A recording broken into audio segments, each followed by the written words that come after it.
Welcome to Andhraprabha. నేను మీ కమల్. ఏపీలో అంగన్వాడీల సమ్మె 31వ రోజు చేరింది. రోజుకో రీతిలో వినూత్నంగా నిరసన తెలియజేస్తున్నారు.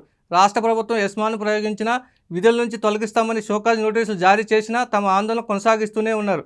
సీఎం జగన్మోహన్ రెడ్డి ఎన్నికలకు ముందు అంగన్వాడీలకు ఇచ్చిన హామీని నెరవేర్చమని ఆందోళన చేస్తుంటే తమ పట్ల ప్రభుత్వం నిరంకుశంగా వ్యవహరిస్తుందని ఆందోళన వ్యక్తం చేశారు. ఎస్మా చట్టాన్ని ఉపయోగించడం దారుణమని, దీన్ని వెంటనే ఉపసంహరించుకోవాలని డిమాండ్ చేశారు.